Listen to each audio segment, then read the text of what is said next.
All right, everybody, it's your boy Spankdog, aka Puffinstein. Like, comment, share, subscribe. You already know. Tick the notification bell so you know when I go live and I upload videos. Let's get into it.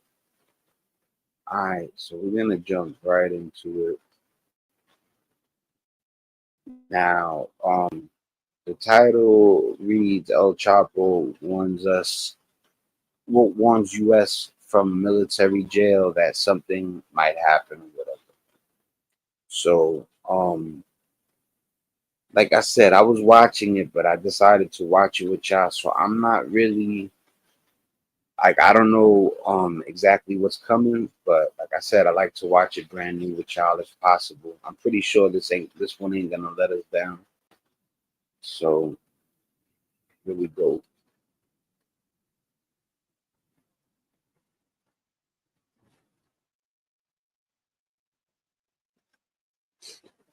All right, people. The most powerful is the Sinaloa cartel. Almost the 70% of the world is infected by this cartel. They're not playing with the drugs right now. As far as like they, what happened is in Cleveland. I believe it was in Cleveland. They tried to make it where they legalized drugs in a certain town, and since they didn't do it right, because it's worked in other areas, it kind of like blew up in their face. And they're saying that it's everywhere right now, and like I said, I don't believe anything that we're told. I gotta like really believe it, but like if you ask me if drugs fall on the negative end of things, I would say hell yeah, of course. It's a segue for the devil. As much as I hate to say it, because I used to get tore down like that. You know what I'm saying? So, but yeah, and about this whole war thing and stuff, I don't know about that, but we're gonna see what's going on. This is really a collection of different organized crime outfits, usually family orientated, that together form a sort of loose coalition, a federation. Some people are turning up dead. Some people are still disappeared. The numbers are that there are more than 200 dead after 6 weeks of this in Culiacan. There is an estimate that Mexico is one of the few countries in the world that in 2024, I believe, is completely run by what they consider criminals. Because to be honest with you, it's not like the people who were policing Mexico, they weren't criminals too. So I'm not trying to justify it, but pretty much there's a lot of criminals in Mexico, and I'm not the type of person to talk about people, and I changed my life and I used to be a criminal. So, it is what it is. We're gonna keep watching. nation of the Sinaloa cartel that there's like 100,000 members. That's a fucking army. For years, cartels have basically reigned supreme in the U.S. They've been able to smuggle billions of dollars worth of drugs into the U.S. The result of that has been people dying on the streets, That's addicted and alone. That's Kensington. Just so you know, that's a place in Philadelphia, no, Pennsylvania, but it is in Philly. It's called Kensington. They got a park there. It's called Needle Park. My brother actually went over there and shot footage of how it is over there. Go check out my brother's channel, G'd Up Quinn. So, but yeah, this is Kensington, man. Needle Park. It's off the hook over there, but God bless those people. They're human beings still too, man. Another subordinate telling the court about a smuggling operation that brought $500 million of cocaine into LA inside cans of jalapenos every year. Well, not anymore, because Donald Trump has declared war on the cartels. But here's the thing. When one side declares war, the other side has the chance to respond. And even though he is locked away in a supermax prison, I look at El Chapo and I look at Donald Trump, and I don't see much of a difference, you know.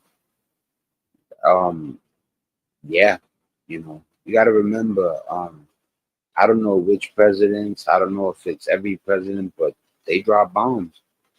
You got to remember, Biden supplied the Ukraine. Not saying because Russia, remember they attacked the Ukraine, so the Ukraine was in defense, but we supplied them with hundreds of billions of dollars of weaponry.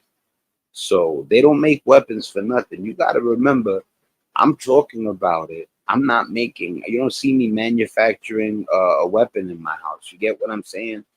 Me speaking on it has nothing to do with the problem. Me speaking on it brings awareness to how people feel. Prison, El Chapo did not waste time responding to President Trump's threats, and he didn't seem to be bothered by it at all. In fact, he had threats of his own to make, warning the US government to back off or prepare for the worst. It used to be that the upper hand was held by the security forces, by the police and the military, and they could extort the bribe. You got to remember too, this has to do with human trafficking, and bodies. So, there's no way I could ever mess with a person that's cold-hearted enough where a body is nothing. Trafficking in human people is nothing.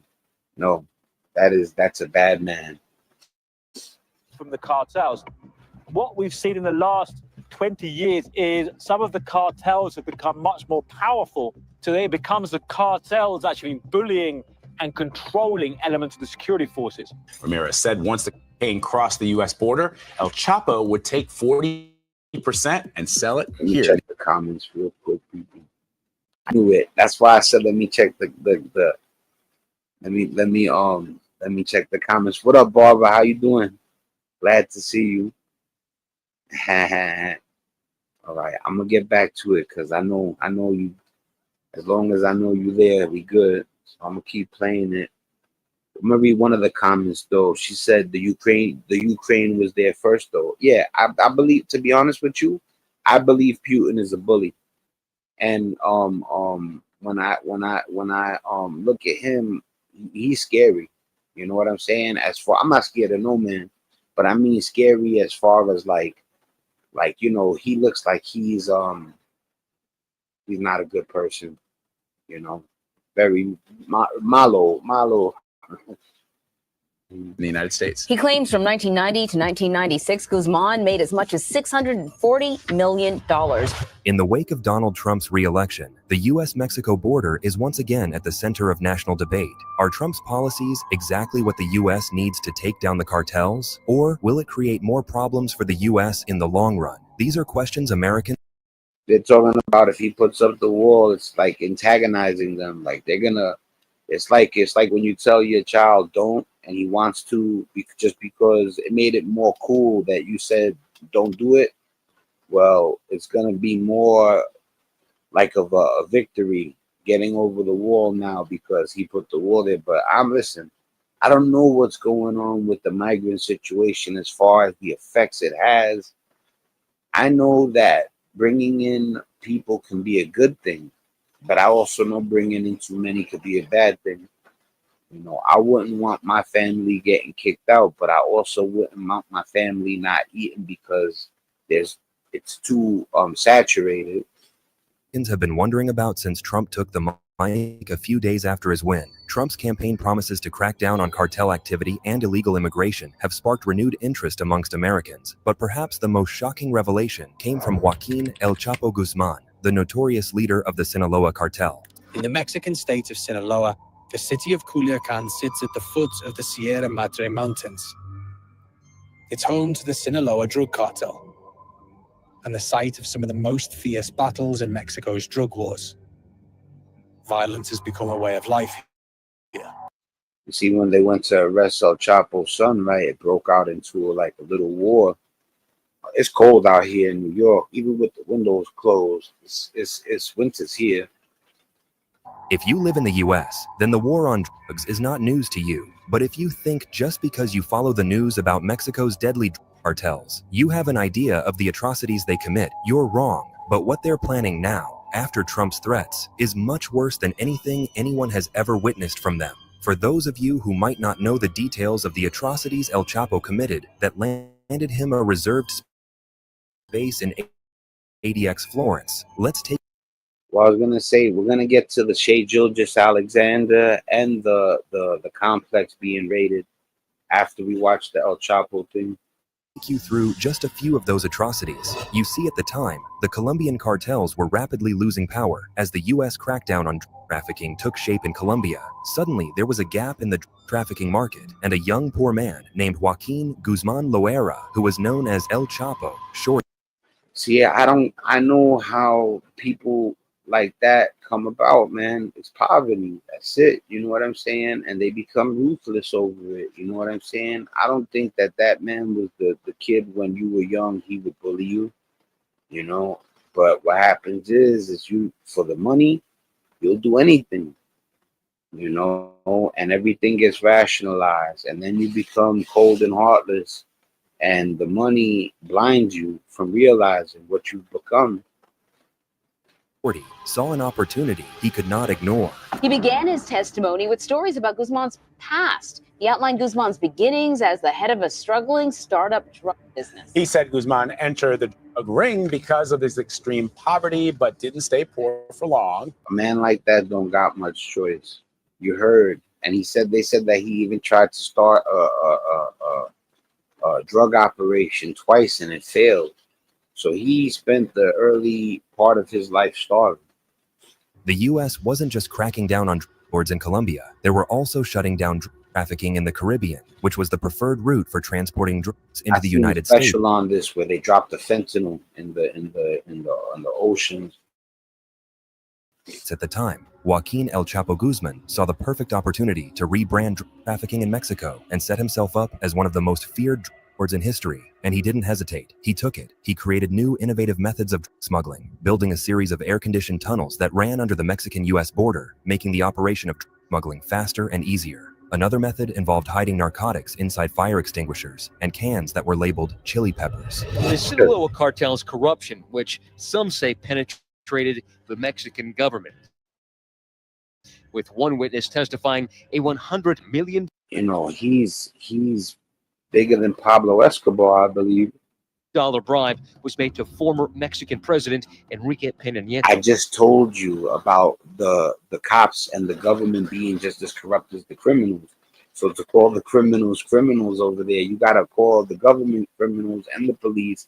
And to be fair, the government got no choice in certain situations. If you don't agree, they're gonna put a hurting on you and your family. He denies the accusation. Now, El Chapo wasn't always one of the most brutal drug lords in history. When he rose to the top of the Sinaloa cartel, he knew he had to do something different to keep them in the markets. And one of those things is control over the Mexican government and their police. They said that he wasn't brutal at first, but they were saying it was to rock people to sleep, and that later on he became brutal. El Chapo knew if the government was behind him, he would be protected, so he used bribery and intimidation to get them on his side. The people here have very little trust in the police force. Many believe they've been infiltrated by the cartels. Aside from the drugs, violence, and money laundering, El Chapo also had a few more skills under his belt. He was very skilled at torture, finding very unique ways to torture someone without going to fat. And what I was gonna say, let me hit this man with his like and his subscription. I'm already subscribed. This is called Death Door. That's the name of the channel. I always gotta plug the channel. And definitely, it's insane not to hit the brother with a like. Right? Let's get back to this. Ending their lives.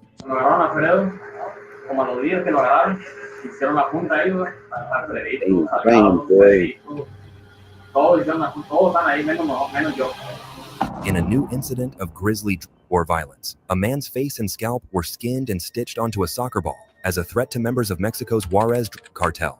He rained so much horror, terror, and violence in Mexico, as well as the U.S. through their that the U.S. had no choice but to step and get him off the streets. The long road that led Chapo Guzman from the mountains of Sinaloa to the courthouse behind us today was paved with death, drugs, and destruction. But despite being behind bars, the U.S. government has long suspected that El Chapo had devised ways of influencing the cartel's operations. But that suspicion was confirmed when he spoke out about Trump's threats and threatened the lives of Americans. Juan Carlos Ramirez testified that he... I'm going to tell you something. This is just how... This is not fact, but this is what I believe. I'm a matter of fact, this is what I'm praying. I'm praying that nothing could get through our airspace, you know, and I'm praying that they are putting most importance on making sure that our airspace is protected. Because if our airspace ain't protected, we're vulnerable. You know, it's got to be where anything enters our air. Because if we enter their air, they knocking it down. So you already know. Well, listen, man. My father, one thing about me is even though I'm peaceful, my father also told me never let nobody put their hands on you first. So you understand what that is. I'm not the guy to wait to get hit and then hit back. I'm not even trying to get touched. You know, I'm not. I mean, anyway, let's get back to this. You know, I've been around real vicious people before. You know what I'm saying? And you know, people might not be ready. Nobody's ready for that type of stuff. But I'm just saying, like, I don't exactly flinch. You know what I'm saying? But I also don't talk. You don't hear me talk crazy at all on this. I don't never talk. Oh, you don't want it, and nah. I don't do that. I keep it super humble. But I'm not gonna lie if I tell you that I've been around, you know, squares all my life. That's not what it was. He helped Joaquin El Chapo Guzman import more than 400,000 tons of cocaine into the U.S. He also says he ordered the murders of at least 150 people. You know how we spoke about El Chapo using... See, the ordering of the death of 150 people, they said, right? Now, that's not good. That's very bad. That's horrible. But to be fair, most likely a lot of the people were people that are in the same bracket as him. So that needs to be noted. But innocence, they're off limits. You know, if you got another cartel and they in the life, that's different. But you hurting innocent people, that's a no-go. Creative methods to smuggle his narcotics? Well, for decades, he leveraged the US-Mexico border to expand his empire, with his most infamous method being smuggling tunnels. In 2019, Mexican authorities discovered one of his most elaborate creations beneath a warehouse in Tijuana. This tunnel stretched 3/4 of a mile to a warehouse district in San Diego, equipped with... Yeah, I'm not with the human trafficking either. Rail carts, a drainage system, and even an elevator. It demonstrated the lengths the Sinaloa cartel would go to ensure efficient and undetected operations. The sophistication of these tunnels highlights the cartel's ability to bypass even the most strict border security measures. Despite El Chapo's imprisonment in the US, the cartel continues to thrive, adapting to new challenges while maintaining its grip on both sides of the border. And what's even worse is the kinds of drugs that are currently making their way into the US. It was no longer the kind of narcotics that are grown on farms. This kind were made in labs, and they were even more deadly. It made it easy to create a opioid that was powerful and can open up new markets for them. It's the synthetic drugs, you know what I'm saying? They don't need no poppy fields no more. You know, now they make the chemical, they synthesize it, and you got your listen, man, like I said, man, I really come from a place where it was real bad. And I try my hardest to tell people, you know, poverty breeds criminal. But I will not take up for a person who is evil at heart, period. So whether you're a government official, a policeman, whether you're an actual criminal, mobster from the streets, if you're a criminal from where I came from, If you have evil in your heart, malice in your heart, I don't mess with you. You know, that's what it's about. If you are corrupted to that point, whether you're, you know, because the cops and the government are supposed to be the good guys, you know, and the criminals are supposed to be the bad guys.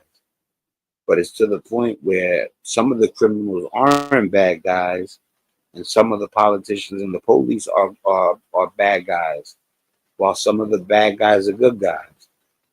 There's good and bad in everything. Not every, you got to understand, when you come from Mexico, what are you going to do? Tell the cartel no? I'm dead serious.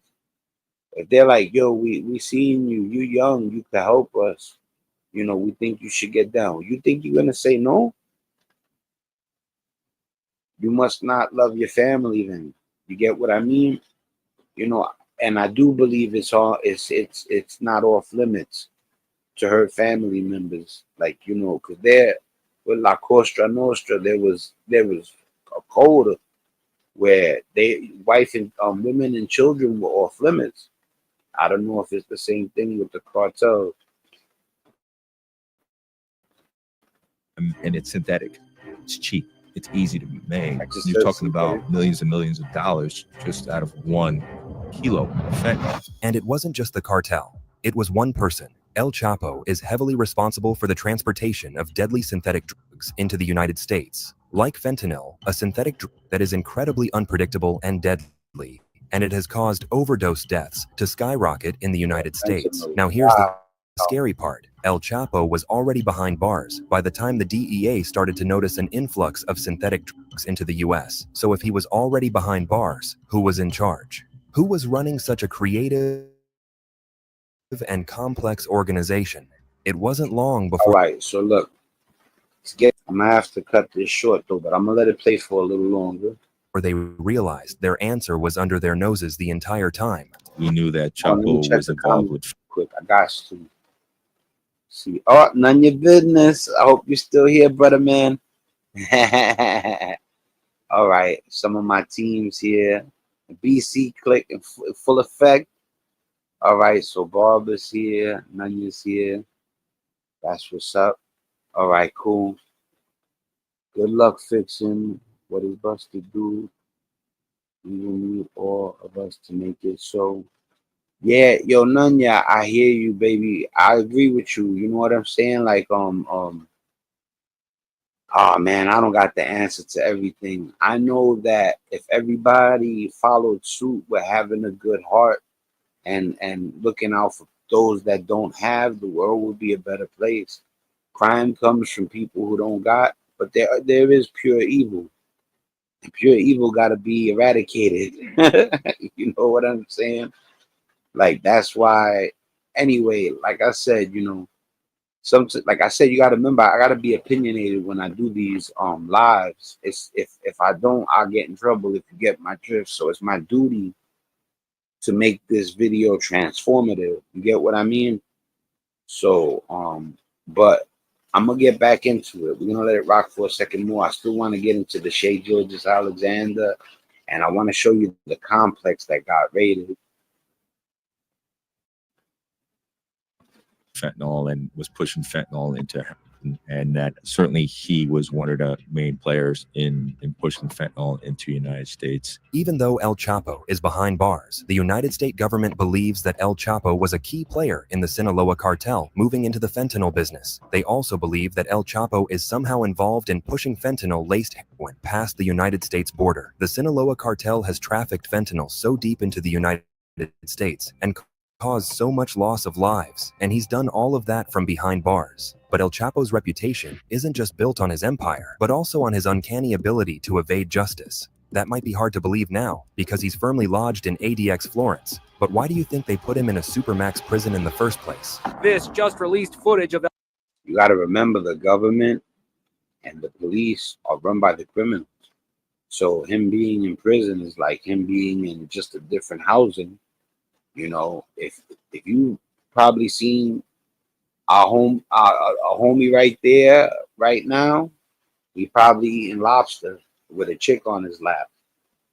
You know, and that's speculation. Everything's alleged. El Chapo shows the drug lord looking teary-eyed and in shock after he was flown to New York. He now faces a life sentence at Supermax prison in Colorado, known as the Alcatraz of the Rockies. The life in ADX Florence is documented as being... Oh, he's in an American prison? Oh, I did not know that. I thought he was in jail in Mexico. hell on earth, and unlike the prisons in Mexico, this Gotta one... check the comments on that one. All right, I'm gonna read what Nunya said. If you puff like this dude, you know what a human is. If you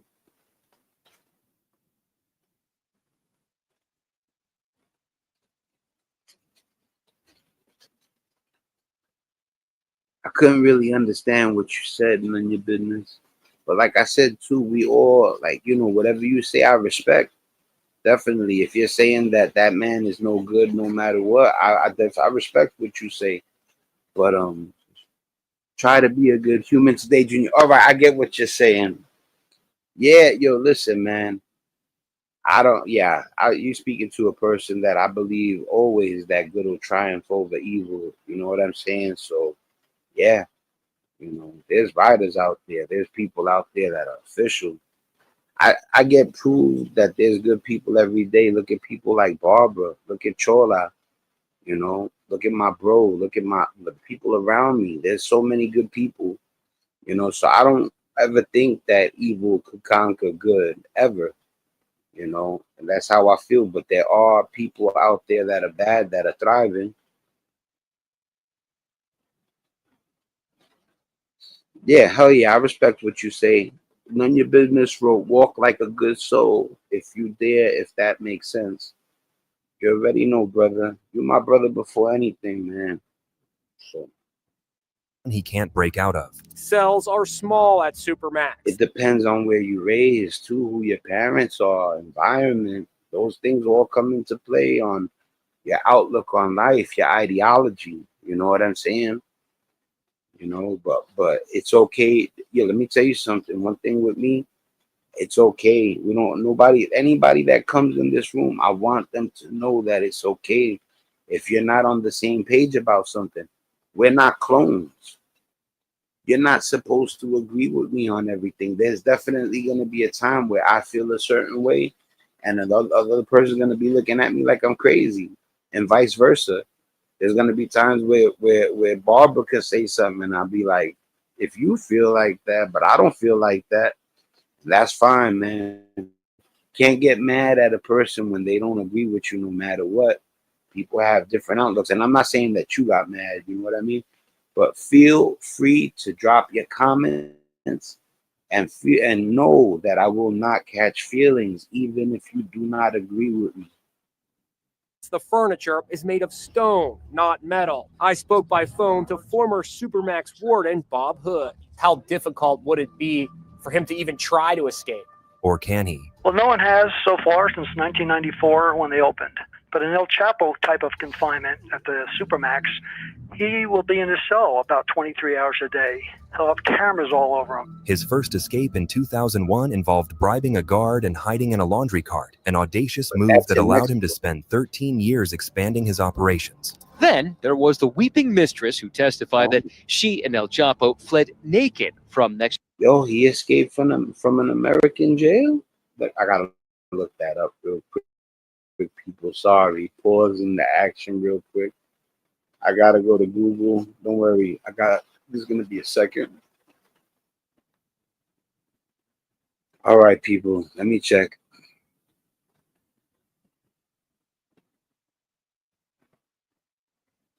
Has El Chapo ever escaped from an American prison?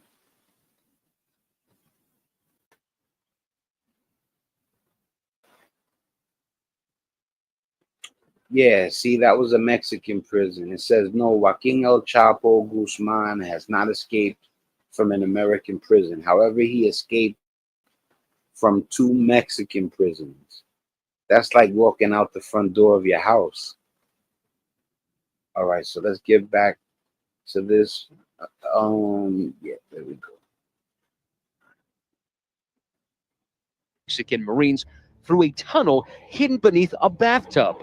His second escape in 2015, however, is the stuff of legend. Using a 1.5-kilometer tunnel equipped with lighting, ventilation, and a rail-mounted motorcycle, he vanished from a maximum security prison under the noses of authorities. But can he do that again in ADX Florence?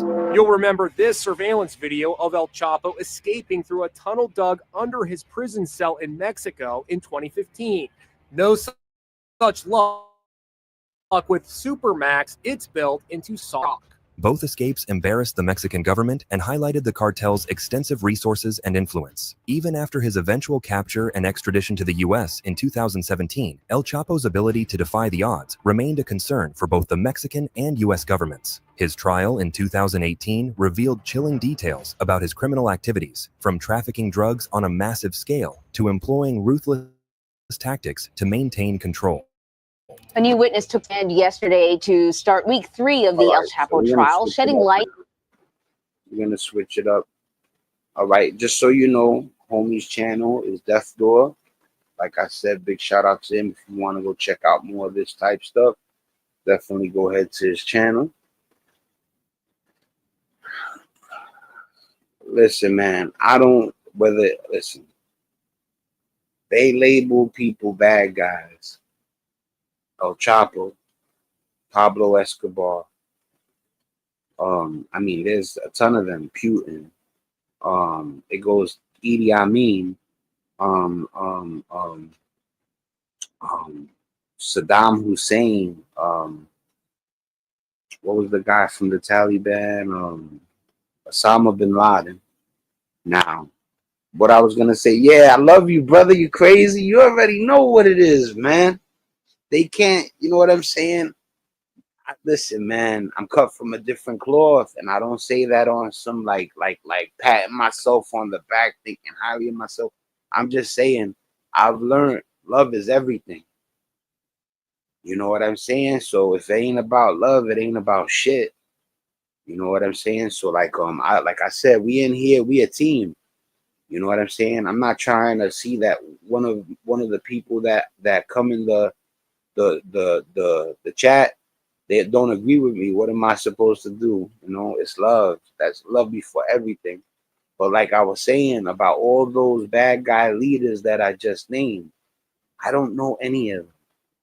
I don't know the people that are going after them. I don't know their stories. I see this all on a screen. You get what I'm saying? All I know is what I've witnessed firsthand in the streets that I come from. You know, so like when people talk on the news and everything, I take it with a grain of salt, but I also, in my head, try to do the math on what I think is real and what's not, because they'll feed you lies. You know, they'll feed you lies.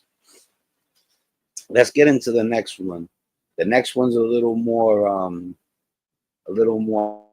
happy. It's my guy. I'm gonna introduce you people to SGA.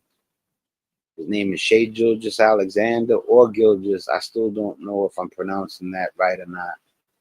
But this boy is something else. Right? Now, I don't know if you guys watch sports like that, but they call him SGA. And he's serious. I mean, he's big time. He's looking like he could be a next Kobe, a next LeBron, next Jordan, whatever. You know, and of course not Jordan, and you know, those are high degrees. Like there'll never be another Jordan, I don't think. You know, but you know, LeBron, Kobe, those guys definitely come super close. So I want to introduce you guys to a guy that's not known by many people unless they're into sports. And his name is Shai Gilgeous Alexander. Oh, I got my next episode of Souls of Hip Hop coming. I'm working on it already. It's already like a quarter done. Give me like a day or two, and I'll have episode 2 of Souls of Hip Hop. If you remember, Law the Dark Man was the first episode. I wanted to do it on somebody that people didn't know like that, to let them know that I know about hip hop like that. But now I'm gonna come with somebody more mainstream. Oh, and the first one was 10 minutes long. This one is an hour long. We're gonna step our game up. So, but yeah, I want to introduce you folks to my brother right here. Shai Gilgeous Alexander. Ah, man, I wanted to get his autograph before it went up too high, but you know, now it's in the hundreds already, and I'm not, you know, unless you win an MVPs already. Like I bought Jokic when he was 100, but he had already won like 2 MVPs in a ring.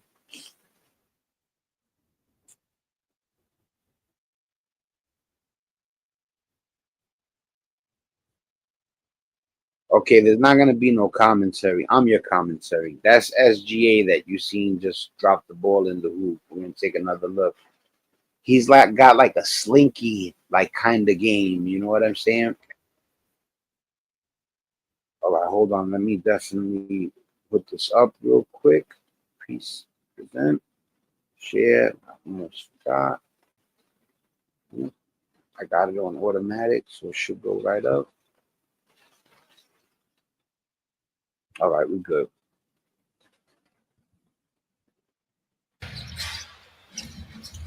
All right, so that's Shai Gilgeous Alexander, who just got the rock.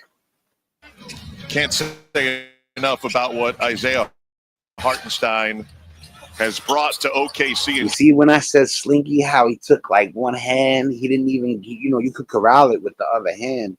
He chose to just do it one-handed. Has brought to OKC in just 3 games, and that guy,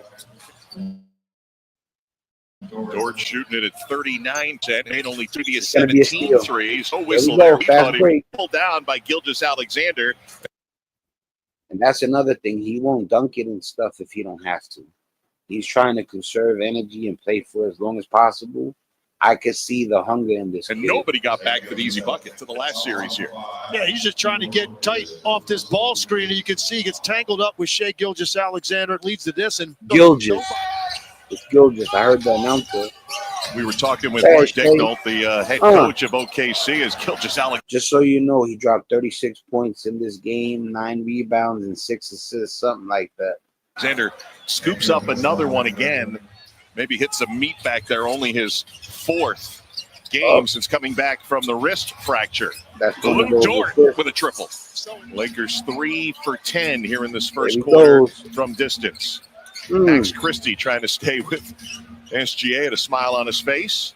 And Wiggins hits from outside from Michigan State right to the Los Angeles Lakers. You get to see that every day in practice. They want to go to the playoffs again this year. Watch.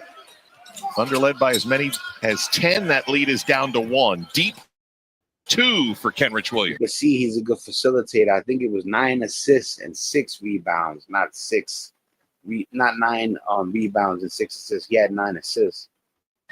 Both these teams shot north of 50% in the first quarter. All right, there it goes. But not so much here in the second. SGA. Great defense. This is one of the best scorers we have in this league on full display. Rui with his 3rd field goal tonight. Baseline cut Wiggins from SGA. Oh, yo, and that I didn't send you a SGA. Let me know too. I think I did send you one. Yo, Nanya, drop your go to my Facebook. I'm Robert Lopez on Facebook. Send me a friend request, and then drop me your Addy, and I'm gonna send you a package of some collectibles. You know, you my bro. You've been down with us since early, and I sent people who didn't win the Kevin Durant's. I still sent like 2 or 3 people packages. I want to send you something. So if you want, friend request me on Facebook. You know, give me the Addy and I'll send you a package. I sent one to Barbara, Chola, Matt Ritchie, and Frankie Blanco. You know what I'm saying? Now let's get back to the killer known as SGA. Here's what I'm talking about. So Shai gets the screen from Hartenstein. Now he's downhill, and you see Vincent coming to the. Gilgeous Alexander, 10 points working. Sec, count it for SGA. Played football. Isaiah Joe, offensive rebound. SG aiming for 3, and we're tied. SGA eyes the clock. Double. Kenrich Williams at the horn. Nice pass, OKC right at the with the last lead second. at the half in Los Angeles. They'll get another opportunity right here. 10th turnover. Oklahoma City leads the league at nearly 12 steals per game, and Lou Dort cans another triple. Final cup game in group stage, West B for the Lakers. They need a win to stay alive for a chance to. He's so unselfish. Shai Gilgeous-Alexander, 15 points, 7 assists so far in the game. That one goes high off the window and gets the roll. Yo, now you're going to see him turn it up on the scoring tip. He got most of his assists already, and he only had like 12 points in the half. So if he got 39, he gets 27 of those points in the second half. They got blown out in Phoenix, which may have hurt their cup chances, but he wanted a defensive effort. They got it in San Antonio. They're getting it so far tonight. I don't know how you stop that. Got him SGA off for guard. sure. There we go. Pass across the way, stolen. Kenrich We're going to hit him Williams with the pass. missed it. Oh, Offensive got it. rebound, though. Nice job by SGA and Lou Dort to trail. 6 ties, 12 lead changes. Ball tipped away, loose. OKC keeps it, though, and Dort hits a three. Great job. You know, I show you guys a lot of Jason Tatum, a lot of LeBron James, Stephen Curry, who's another one of the youngsters? LaMelo Ball I talk about a lot. But I haven't given this kid his just due, his props. And today is the day that I introduce you guys, if you don't know, to SGA. By Gilgeous-Alexander to keep that possession alive. James went down, just getting up. 5-on-4 opportunity for OKC, and A.J. Mitchell converts on the 3. 3-on-3. Williams been quiet, misses. SGA makes him pay with another offensive rebound. Against Utah a couple of weeks ago, he hit 9 three-pointers and had a career-high 37. Euro step and 1. All right, if you don't know about basketball, here's a little fun fact. What SGA is called, he's called a 3-level scorer. That's a person who can knock down the mid-range jumper, a guy who could shoot the three-pointer, and a guy who could finish at the rack. If you could do those 3 things, you're desirable in the NBA. Now, another person is a 3-and-D. That's a person who strictly just plays defense and spots up for three-pointers. This is the way the game changed. It's the same thing as the MLB. The MLB, they tell them go for the long ball now. And you see the averages drop. You see them take the designated hitter. I mean, the pitcher can't hit no more. The pitcher used to be a batter in the National League. Now, it's designated hitters on both sides. You know what I'm saying? And football, they changed the rules so the guys could stop getting hurt. You know, as the sports evolve, it's gonna change. So I hear people talk crap about too many three-pointers being shot. Look, until they move the three-point line further back, this is the way it's gonna be. They've gotten better. The players have gotten better. They're more in tune with what they could do, what they could pull off. Before, the coach would have screamed at you if you would have did too many dribble moves. Now he wants you to lose them. It's all about creating space for the jump shot in the NBA right now and defense. Shai Gilgeous-Alexander. Real way to stop this guy, but if you don't contain him, and he's got Max Christie defending. Oh, SGA time, pulls for 3, buries it. 34 for Shai 34, I Gilgeous-Alexander. told you. He dropped 36. I guess the last 2 were free throws. So, but yeah, you've been introduced to SGA.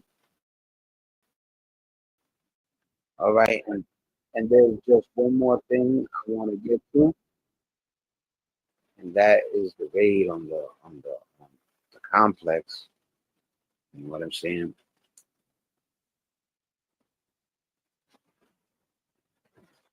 All right, so we definitely gonna bring up the other video. This is the last video of the night. You know, on the Spankdog's Mancave late night with Spankdog. You know, I'm like, why? You know, it's crazy, right? This is the funny thing, right? Like, I got the late night show. Usually, I come on late night with you guys.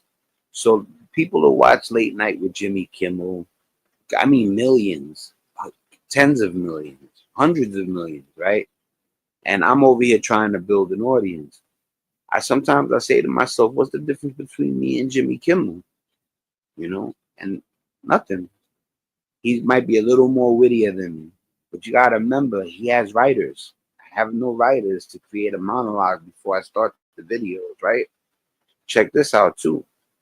Now, not Jimmy Kimmel specifically, anybody. Jimmy Fallon, Conan O'Brien, Joan Rivers, Bob Hope, Johnny Carson. If any of them got caught in the scandal that's going on right now, people wouldn't touch them with a 10-foot pole. I would actually become more popular than that guy. Why can't I be as famous as him before he gets caught in the scandal? You know what I mean? But anyway, let me stop talking crazy.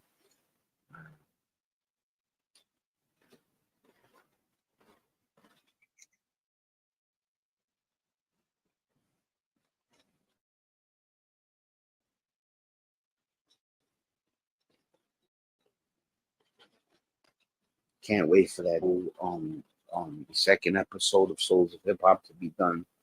It's 50 minutes, it's 59 minutes. And I'm gonna make it slamming like the LaMelo Ball one I did. Check out the LaMelo Ball short that I did, the short documentary. That's a good one too. That's not a part of the Souls of Hip Hop series, of course. All right, so we're almost there, people. It's about to be on your screen.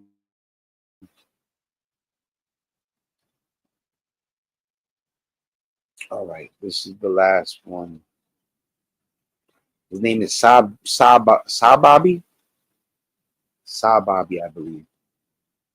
He's a rapper.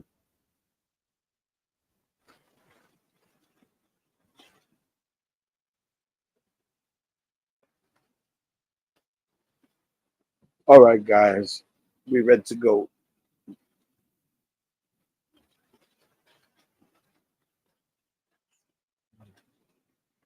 You know the status. It's all love in here, man. We real people. All right, man. This is wild. This kind of had me like it took me back a little bit, you know. As familiar as I am with the streets, still this is wild.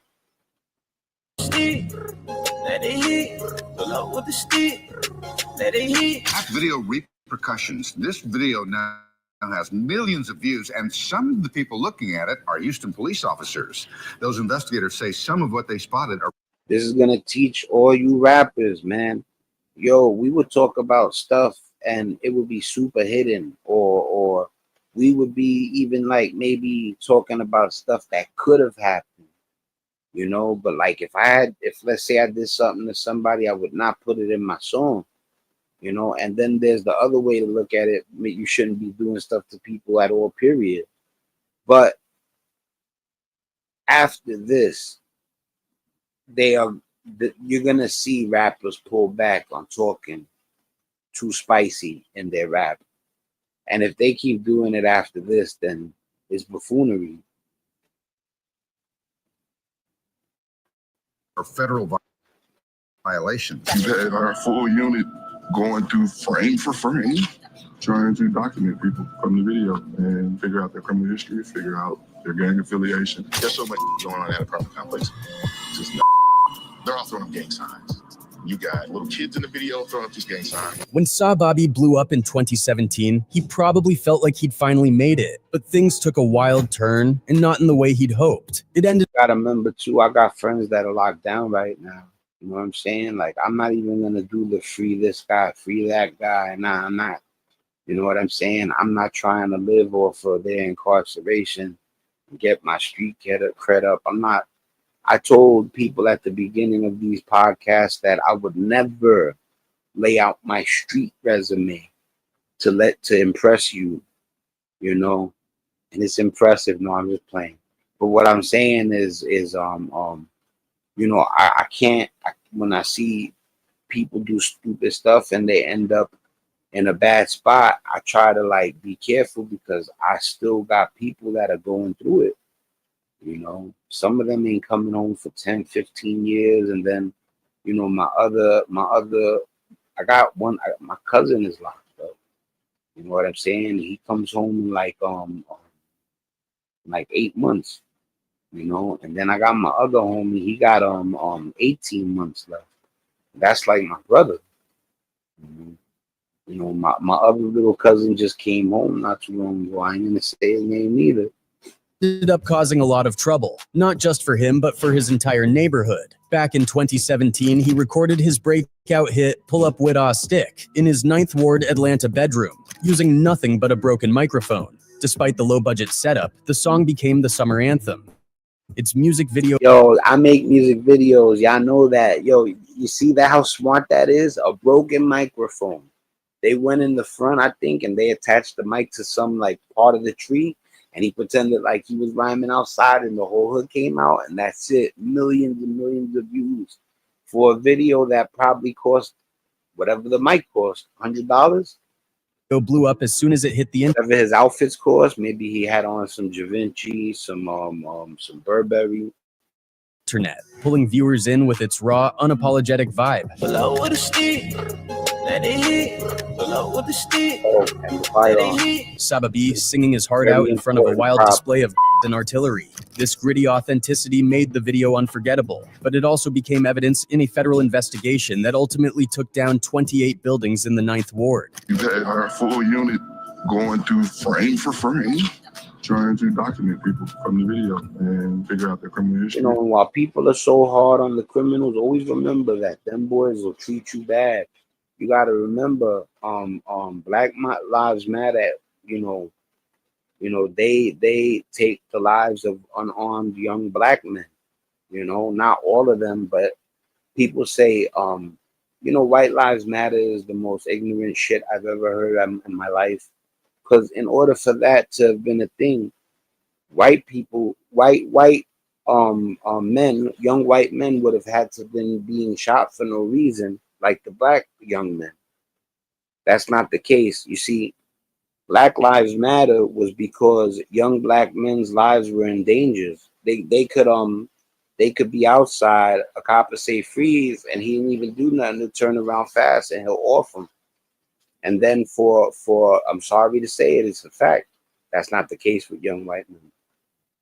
So when you say white lives matter, it doesn't apply, because the reason Black Lives Matter came about was because innocent black men were getting unalive, or even if they had did something, it wasn't worthy of a death sentence. You get what I'm saying? So, you know, nobody's innocent in this world when it comes to groups. All groups have their shitheads. To figure out their gang affiliation. To fully understand this story, you have to look at Atlanta and how it's mapped out. Atlanta is divided into 6 zones, mainly because the city's layout is chaotic, and there's no clear boundary system everyone agrees on. Zone 2 in the north is the affluent side of town, home to penthouses, mansions, and Atlanta's rich and famous. If you want luxury, you go north. Then there's Zone 3 down south, which is basically the creative heart of the trap music scene. Rappers flock there to record, collaborate, and hustle. Some of the biggest names in the industry, like Gucci Mane's 1017 Brick Squad and Future's Free Bands label, are based there. But I gotta do this too real quick. You know how I do. Hood War Chronicle, he gonna get my subscription. You know what I'm saying? I'm surprised I wasn't subscribed already. And then he gets a like. You already know what it is. If y'all want to see more content like this, Hood War Chronicles, he's starting to blow up. He's getting the subscribers up. Babi's story, it unfolds on the city's west side in Zone 1, more specifically in the 9th Ward, where he and his family moved from Chicago when he was young to support his brother's rap dreams. We lived in Chicago, and then we stayed out there for a few years. We moved down to Atlanta because I wanted to pursue my music. They moved from Chicago, which is nuts, to Atlanta, which isn't much different. It's probably a little less violent. Music career. There's something admirable about a family that's willing to pack up and move as one unit to chase a dream together. But chasing that dream brought its fair share of struggle. Sadly, his brother's career didn't blow up like they'd hoped, and they faced some tough years trying to make ends meet. He sacrificed a lot.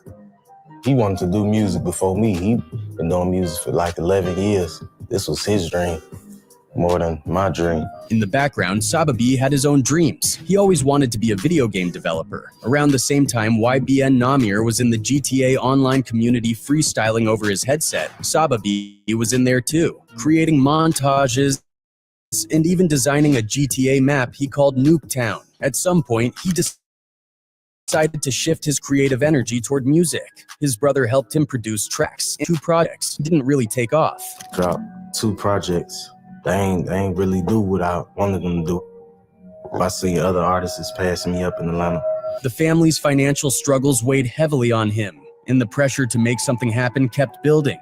He was on the verge of quitting rap altogether, but decided to give it one last shot. He knew he needed to stand out, so he decided to go all out with his next video.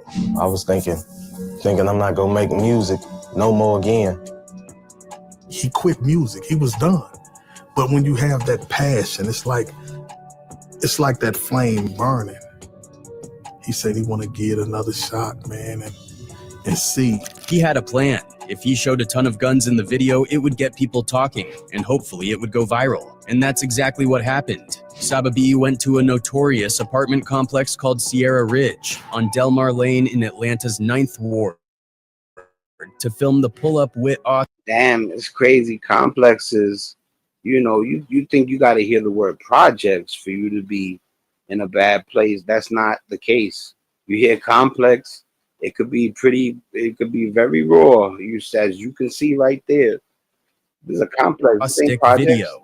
It would get people talking, and hopefully it would go viral. And that's exactly what happened. Sababi went to a notorious apartment complex called Sierra Ridge on Del Mar Lane in Atlanta's 9th Ward to film the pull-up with stick video. This spot was infamous for all the wrong reasons. It was practically a safe house for criminal activity, with stashes of stolen guns and drugs. The complex's slogan was, "Welcome to the good life," but that couldn't have been further from the truth. Kids in the area were constantly breaking into cars, grabbing whatever weapons they could find, then stashing them in the complex. Every night, teens would break into dozens of cars, maybe finding a gun or two, then rinse and repeat the next day. We all know that car break-ins are a huge problem in this. The complex built up their arsenal from breaking into cars and stealing registered weapons from people who left their gun in the car overnight.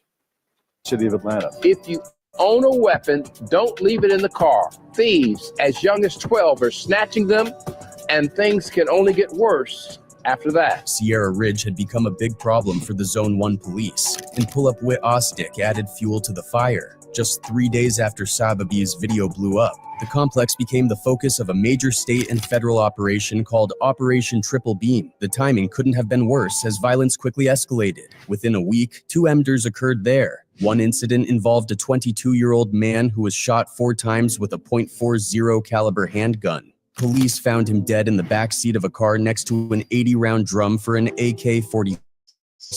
He had apparently been trying to sell a stolen TV when he himself was robbed at gunpoint, and things spiraled from there. At first, police couldn't get any witnesses to come forward. Nobody wanted to talk, until finally, someone stepped up and said she'd seen the suspect hanging around Sababi's video shoot a few days before the shooting. The feds immediately checked out the pull-up with stick video and saw that it was full of weapons and potential evidence.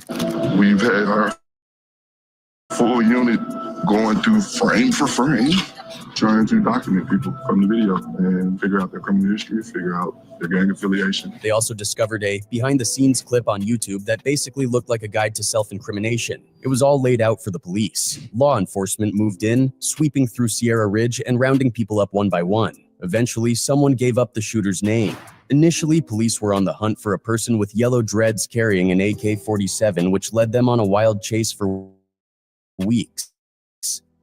Operation Triple Beam ended with 26 charges and 2 of those involved. The Sierra Ridge complex was in such disrepair that it was cited with hundreds of code violations. On top of that, there was a $500,000 unpaid water bill, which led the city to shut off the water entirely. Eventually, the city declared the complex unlivable, ordering all 28 buildings to be demolished, effectively erasing the place from the 9th Ward. As for Sababi, he somehow managed to avoid getting caught up in the aftermath tour with Young Thug. And after the tour, he announced he was stepping away from rap to pursue his dream of developing a video game.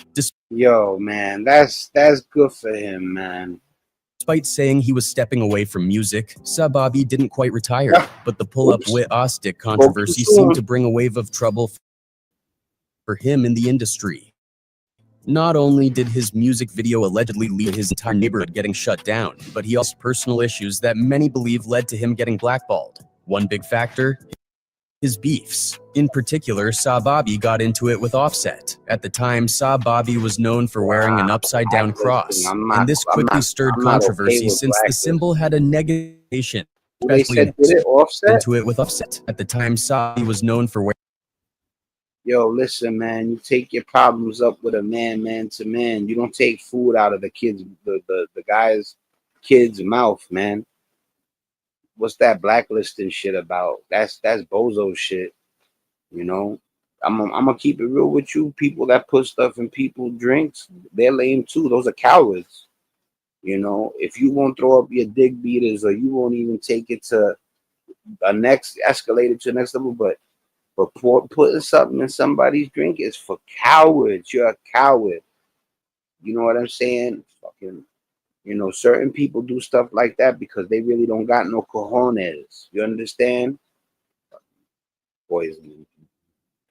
Wearing an upside-down cross, and this quickly stirred controversy since the symbol had a negative connotation, especially in hip-hop circles. Offset wasn't having it. In May 2017, Offset took to Instagram to call out Sababi and anyone wearing upside-down crosses.